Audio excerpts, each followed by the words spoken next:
The one thing that really surprised me about Chinese audiences was I was told that they're very cool, calm, and collected. They will applaud, but they're not going to stand up and cheer.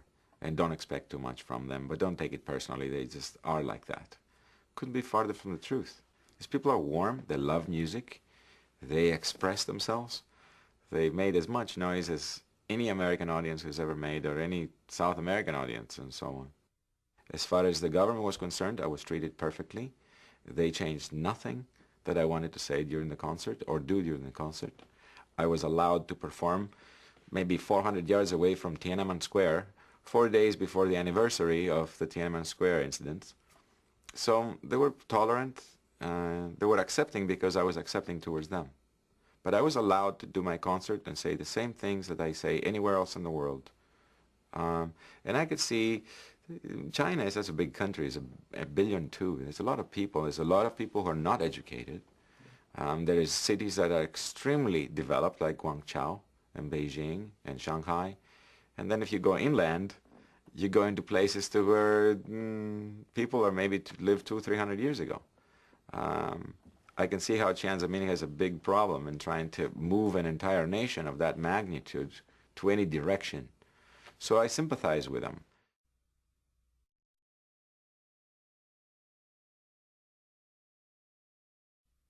I think the website is a very powerful tool. It's the future. And I think it's, besides my music, transmitting my music, I think it's a very powerful tool, and it's going to reshape the planet as we know it, because now human beings will be able to communicate directly with each other. And even though, yes, it's good for me, I can put my music on it, it could be exposed to a lot of people that normally I wouldn't be able to be exposed to, or I wouldn't have access to. I always look beyond that. I think the fact that anyone can talk to anyone, and if they can't do it right this minute, in the next decade they will be able to, will change the way we think about each other. And I think it'll bring people closer together. It'll make it more difficult for the leaders of our societies to engage in nasty activities, clandestinely and so on. I think it'll just reshape the whole planet.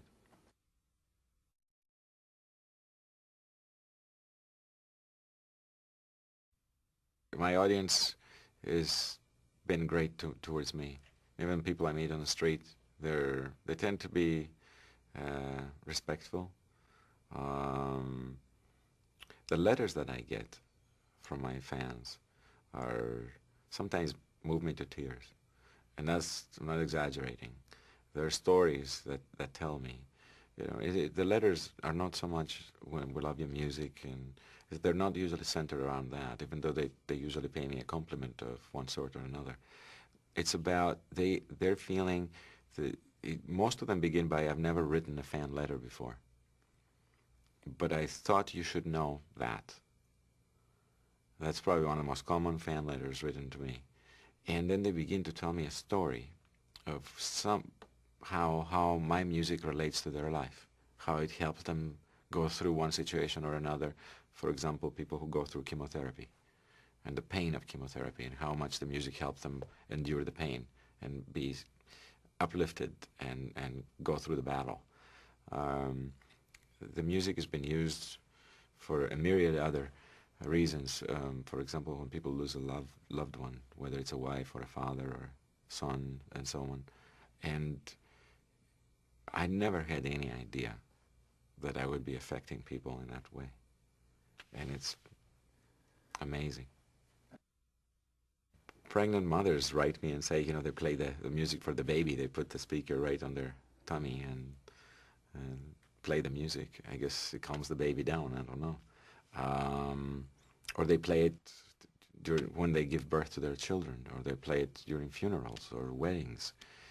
And as an artist, to have this kind of connection with human beings, any human beings, that your art could be used in some of the most important parts of our lives, it is a confirmation.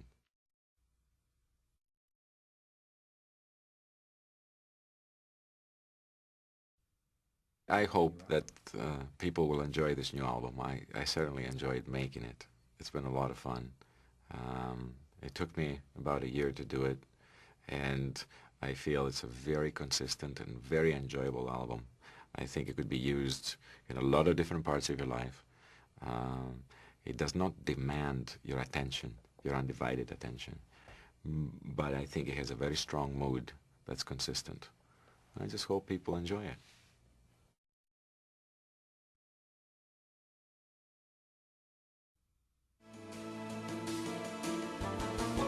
Water's been a big part of my life. I grew up right next to it. I spent most of my days in it when I was a kid. I love this place because it reminds me of Kalamata. It reminds me of where I was born. If you're born like that, and I didn't leave there until I was 18 years old, it's in you. It's in your bones.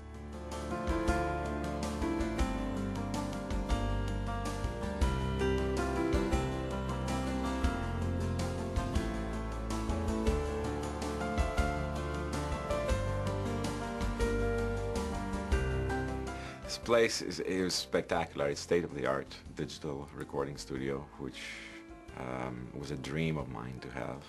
What the studio enabled me to do is fantastic. Took a long time to build.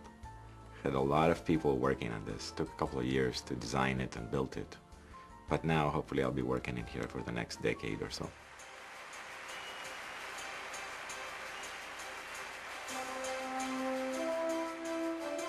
Creating for me is one of the most powerful, deliberate acts that a human being can do. Music, I feel, is the most powerful and very direct language known to man. It can communicate across borders and language barriers, and essentially it bypasses logic and speaks directly to your soul.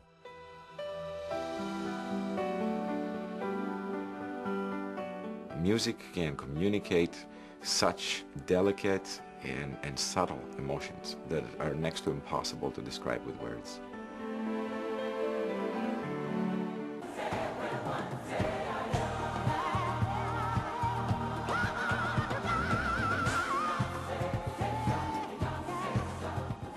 If I do my job right, the listener should experience the level that I was at while I was writing the music.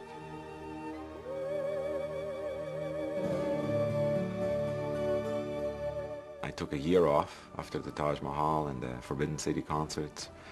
After I finished the last tour, which was about 110 concerts, I was very tired, to say the least. So the first thing I did is I packed up and I went to Greece and stayed with my parents until I felt that I was healed. I traveled a lot.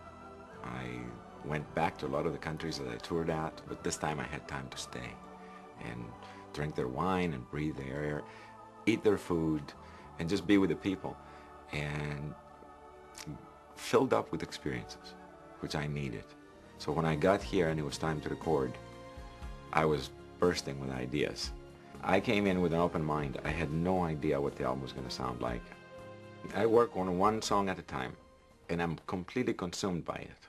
First, I know what the emotion is, what the song is going to feel like, before I know what the instruments, what the rhythm, what the speed, what the sound, what the melody, anything.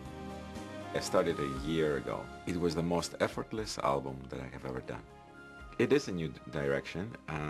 I think I have learned a lot in the past 20 years of working. It is very different, obviously, than the Acropolis and the Tribute albums, which were concert albums. I hope that people will enjoy this new album. I certainly enjoyed making it. I've learned a lot the last couple of years. It was actually fairly difficult years, with the exception of recording the album. There was a lot to be learned as far as understanding where I've been, where my career is at, what is the meaning of all this, what have I been doing for the last 15 years, why have I worked so hard, and essentially what is the meaning, and trying to understand it and put it into perspective. And I feel maybe now I'm putting it into a very good perspective, and thus I'm free and I'm happy, and I hope it continues like that, because then I'm going to want to write a lot more music.